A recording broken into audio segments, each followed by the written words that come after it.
one of the most fascinating things I think was that you were contacted by Apple to do a commercial. Mm-hmm. And I always thought until recently that, you know, you did the Apple commercial and then they pay you the Apple commercial money and then, all right, see you later. Right. But that's not what happened. You did the commercial, it aired, and then they sent you on basically like a worldwide tour. First they asked me to just do, I think it was Chicago. They wanted me to go to 2 or 3 Apple stores to support the commercial coming out. All right. So like I said, I think it was Apple, maybe Portland. And the commercial was just like, hey, I'm Jason Hall and I use my iPad to do the bikes. Yeah.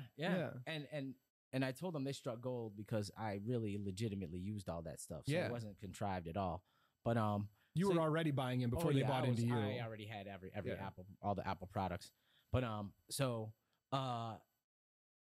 wait, we were talking about the Apple commercial. You were about to go on a worldwide tour. Chicago. So it's Chicago, Portland, and like I think maybe Miami. Well, I guess other Apple stores started seeing the videos and just were like, who is this dude? So they called me and they're like, hey, do you want to do some more cities? And I'm like, yeah, man, you know, as long as you guys book me, because I'm going, you know. Yeah. And what they pay were my paying talent me, fee. And what they were paying me, I was like, absolutely.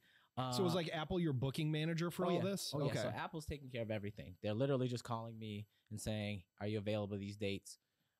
This is where you're going, you know, cool.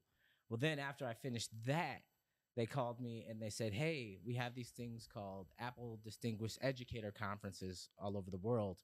Would you mind doing a couple of those? And I'm like, I guess. And so, you know, that's where my first one was Mexico, you know, and then we do Brazil.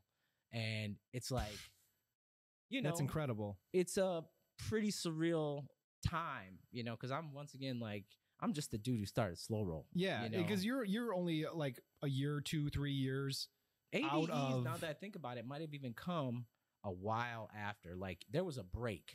Okay. Like, between like I did the tour, and then I did that tour, and then I went to London with Shinola.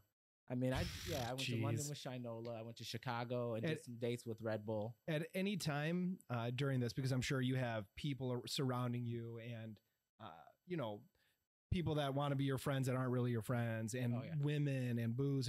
Did you ever feel not necessarily that you were first that you were getting lost in this as yourself? I know we were talking about this before. But also, I a lot of times suffer from, I don't want to say suffer, like it happens, but from imposter syndrome, right? Where I think like I'm pulling the wool over somebody's eyes here. Like why are they paying me to do X, Y, Z? Is that something that faced you when you're on an overnight flight to Brazil? Or were you just like, at that time, you're probably thinking like, no, this is me. This is what I do now. You know, there was a couple of different times where I used to be that guy. I used to be like very like people would be like thank you, and I was just like, oh, you know, I don't know, I'm just the guy. Yeah. And this you lady, didn't buy into yourself. Yeah. This lady one time she got so mad at me and she said, stop doing that. She said, you know, you've done a lot for me and you've done a lot for a lot of people. You need to own that and be proud of who you are. And I was like, damn, okay. And then the other time was, and then you just take it to the complete opposite end of the spectrum. No, I definitely owned it. Then I definitely was like, you know what, I'm meant to be here. Yeah. Okay? After that, there was never a question in my mind. Was I supposed to be here? Yeah. I was supposed to be here. And we talked about the psychology of Apple, that they have teams of psychologists that tell you this is what's going to happen. You talk to one. They make sure you talk to somebody and they make sure. It's weird. I tell this story sometimes, but they tell you all the things that are going to happen to you, just so it doesn't hit you coming. They're like, okay, you know, this commercial is going to come out overnight. Your name's going to be all over everybody's mouths, you know, tomorrow.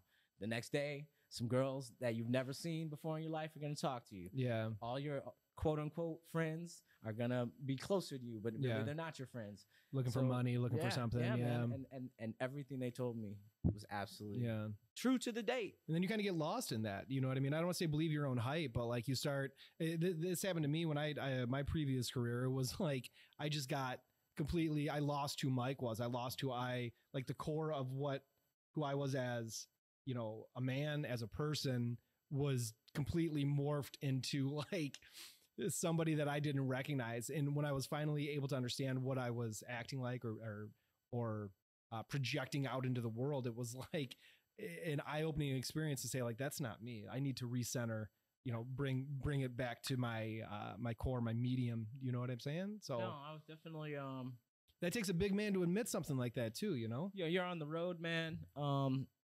And everybody's like, "Oh, it must have been so much fun, it must have been," and it was because I'd never left the country, so it was amazing.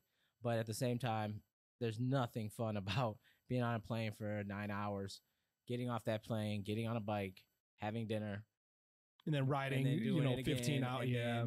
The next day, you're trying to fit everything between, appearances. And I'm not trying to be that dude. No, you're fine. You're fine. But I'm saying, like I said, everybody thinks that life is fun, and it is fun being flown all over the world. Trust me.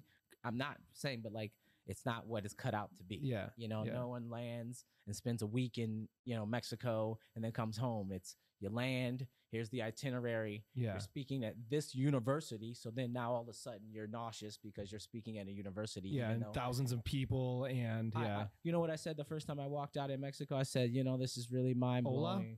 Well, no, I said, first of all, I had a translator on, which was crazy that I spoke into a mic and it translated to them that they had in their ears. I said, what's crazy to me is not only am I a representative of Apple, I'm a representative of Detroit, Michigan, and I'm speaking at a college, and I didn't even finish it.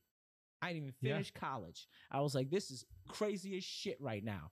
And I said, through the mic, I said, only in America I said, and Mexico. This is crazy right now. So like, and Apple, I even asked, could I say that? I'm like, I just need people to know that like that whole dreams can come true shit is real. Yeah. But there's work in it. Don't be fooled. There's work in it. Yeah. Takes 10,000 hours to make an overnight success.